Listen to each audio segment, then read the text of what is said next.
Tally prime की इस video series के आज के अध्याय में हम आपको बताएंगे डबल एंट्री सिस्टम क्या है और साथ ही कुछ अन्य परिभाषाएं।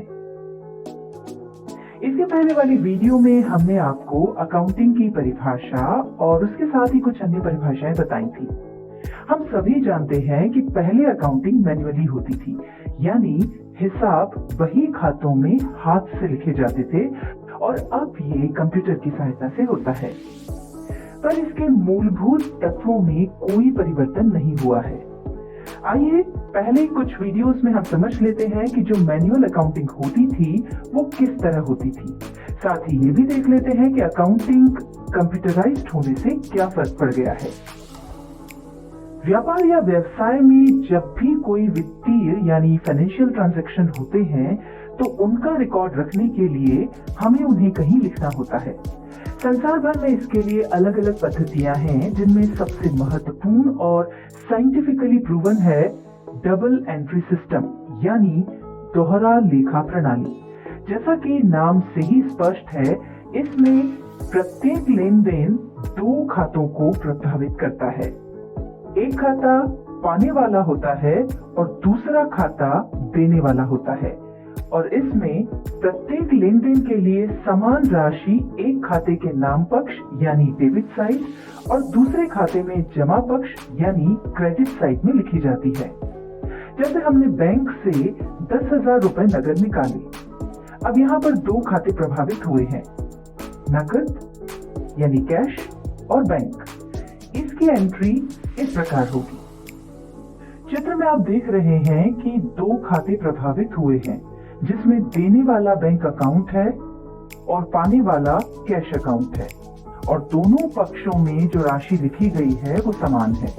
एक खाते को डेबिट किया गया है और एक खाते को क्रेडिट किया गया है। यहाँ आपके मन में तीन सवाल उठेंगे। पहला, खाता क्या होता है? तो इसका जवाब हम आपको अगली वीडियो में विस्तार से देंगे।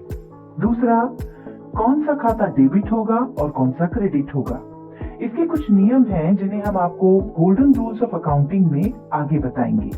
और तीसरा, आप ये जो प्रारूप देख रहे हैं उसके बारे में हम आगे जर्नल के अंतर्गत विस्तार से समझाएंगे। यहाँ पहले हम इस लेसन में उपयोग होने वाले टेक्निकल शब्दों के अर्थ समझ लेते हैं। लेनदार यानी क्रेडिटर, वो व्यक्ति या संस्था जो किसी अन्य व्यक्ति या संस्था को उधार माल या सेवाएं बेचती है या रुपया उधार देती है। ऋणदाता या लेनदार यानी क्रेडिटर कहलाती है। लेनदार को भविष्य में ऋणी से धनराशि प्राप्त होना होती है। संक्षेप में, जब हम किसी से उधार माल खरीदते हैं तो वो हमारा क्रेडिटर कहलाता है। उदाहरण के लिए, पारस ने राहुल से 10,000 रुपए का माल उधार खरीदा। यहाँ पारस की बुक्स में राहुल क्रेडिटर कहलाएगा।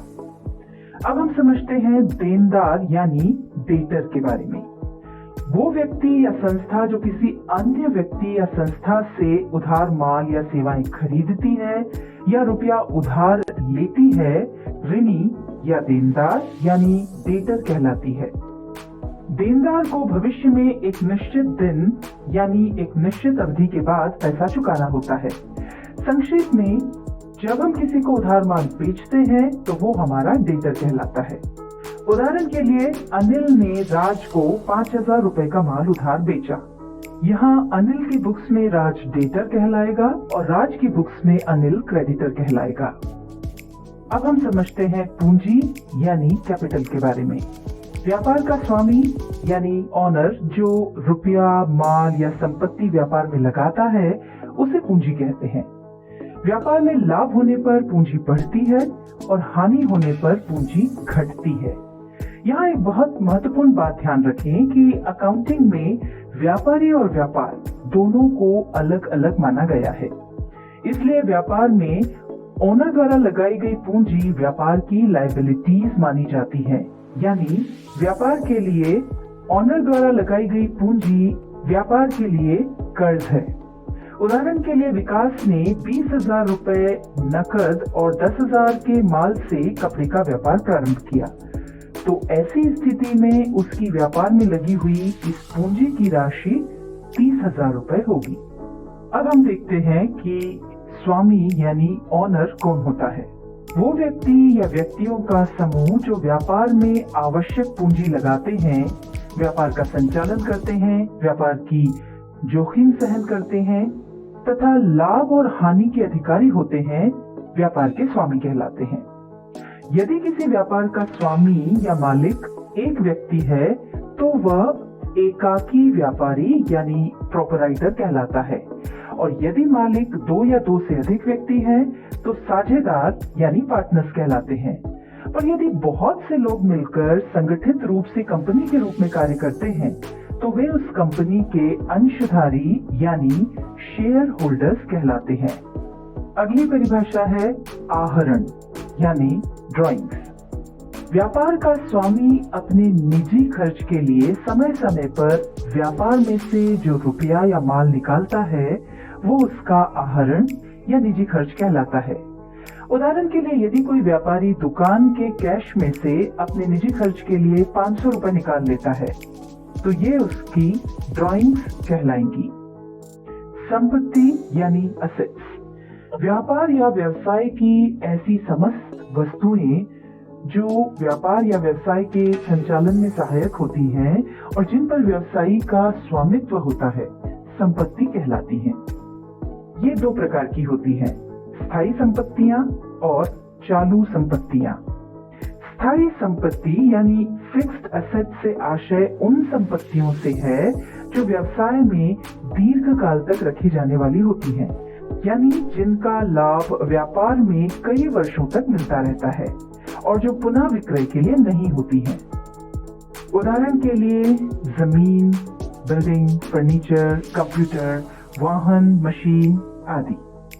और चालू संपत्ति से आशय उन संपत्तियों से है जो आमतौर पर 1 वर्ष से कम समय में उपयोग की जाती हैं, यानी जो लंबे समय तक व्यापार में नहीं रहती हैं, जैसे नकदी या जिन्हें आसानी से नकदी में बदला जा सके, जैसे देनदार, बैंक बैलेंस, स्टॉक इत्यादि।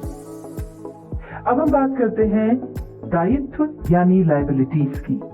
वे सभी ऋण या लोन जो व्यापार को अन्य व्यक्तियों अथवा अपने स्वामी या स्वामियों को चुकाने होते हैं, दायित्व यानी लायबिलिटीज कहलाते हैं। ये दो प्रकार के होते हैं, स्थायी दायित्व यानी फिक्स्ड लायबिलिटीज, जिन्हें हम लंबी अवधि की देनदारियां यानी लॉन्ग टर्म लायबिलिटीज भी कहते हैं, और चालू दायित्व यानी करंट लायबिलिटीज, जिन्हें हम कम अवधि की देनदारियां यानी शॉर्ट टर्म लायबिलिटीज भी कहते हैं। स्थायी दायित्व से आशय ऐसी देनदारियों से है जिनका भुगतान दीर्घकाल के पश्चात या व्यापार की समाप्ति पर करना होता है, जैसे दीर्घकालीन ऋण, लॉन्ग टर्म लोन, पूंजी, बिल्डिंग या लैंड को गिरवी रखकर बैंक से लिया हुआ लॉन्ग टर्म लोन इत्यादि। चालू दायित्व यानी करंट लायबिलिटीज से आशय ऐसी देनदारियों से है जिनका भुगतान निकट भविष्य में करना हो। प्रायः यह 1 साल से कम समय में चुकाना होती है, यानी ये अस्थायी होती हैं और व्यापार संचालन में घटती बढ़ती रहती हैं, जैसे अल्पकालीन ऋण यानी शॉर्ट टर्म लोन, लेनदार, बैंक लोन, सीसी लिमिट यानी कैश क्रेडिट लिमिट आदि। अब हम बात करते हैं अदत्त व्यय की यानी आउटस्टैंडिंग एक्सपेंसेस की। ऐसे समस्त व्यय जिनकी सेवाएं तो प्राप्त कर ली गई हैं परंतु उनके मूल्य का भुगतान अभी तक नहीं किया गया है, जैसे कि वर्ष समाप्ति पर कर्मचारी की सैलरी बाकी है या मकान मालिक का किराया बाकी है यानी देना है किंतु दिया नहीं गया है, तो वर्ष समाप्ति पर इसका प्रोविजन करना होगा। इस तरह के प्रावधान को अदत्त व्यय कहते हैं। अब हम बात करते हैं मूल्य ह्रास यानी डेप्रिसिएशन की। किसी वस्तु या संपत्ति के उपयोग से समय व्यतीत हो जाने पर, मूल्यों में परिवर्तन से, नष्ट हो जाने या अन्य किसी कारण से जब संपत्ति के मूल्य में कमी आ जाती है तो इस मूल्य में होने वाली कमी को डेप्रिसिएशन कहते हैं। उदाहरण के लिए हमारे पास कोई मशीन है और हम उसका लगातार उपयोग कर रहे हैं। इस उपयोग से उसका मूल्य कम हो जाएगा। मूल्य की यही कमी मूल्य ह्रास या घिसारा या डेप्रिसिएशन कहलाती है।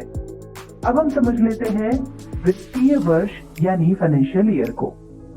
ये 12 माह की अवधि होती है जिसका हम लेखा जोखा प्रस्तुत करते हैं। क्योंकि ये अवधि 12 माह की होती है इसलिए 1 वर्ष कहलाती है। हमारे भारत में ये अवधि यानी वित्तीय वर्ष 1 अप्रैल से प्रारंभ होकर 31 मार्च को समाप्त होता है। उदाहरण के लिए 1 अप्रैल 2020 से प्रारंभ होकर 31 मार्च 2021 को समाप्त होने वाली ये जो अवधि है या 12 महीने का जो समय है उसे एक फाइनेंशियल ईयर कहेंगे। चलिए आगे बढ़ते हैं। जैसा कि हमने आपको इस वीडियो के आरंभ में बताया कि डबल एंट्री सिस्टम में हर लेन देन 2 खातों को प्रभावित करता है। तो पहले हम ये समझते हैं कि खाता क्या होता है। जब किसी व्यक्ति विशेष वस्तु, सेवा या आय व्यय इत्यादि से संबंधित समस्त लेन देन एक निश्चित स्थान पर तिथिवार और नियमानुसार रखे जाते हैं तो उसे उसका खाता यानी अकाउंट कहते हैं। किसी भी खाते के 2 पक्ष होते हैं, डेबिट साइड यानी नाम पक्ष और क्रेडिट साइड यानी जमा पक्ष। डेबिट साइड बाईं तरफ होता है और क्रेडिट साइड दाईं तरफ होता है। हम इसे एक उदाहरण से समझ लेते हैं। जैसे हमने राम से 1 लाख रुपए उधार लिए और टुकड़ों में उसे वापस चुका दिए। देखिए राम का खाता कुछ इस तरह से दिखेगा। यहाँ आप देख सकते हैं जब हमें राम से रुपए प्राप्त हुए हैं तो हमने उन्हें क्रेडिट साइड में लिखा है और जब हमने राम को रुपए वापस किए हैं तो उन्हें डेबिट साइड में लिखा है। इस वीडियो में आपने जाना कि डबल एंट्री सिस्टम क्या है और कुछ अन्य परिभाषाएं। इसके बाद वाली वीडियो में हम आपको बताएंगे कि अकाउंट कितने प्रकार के होते हैं।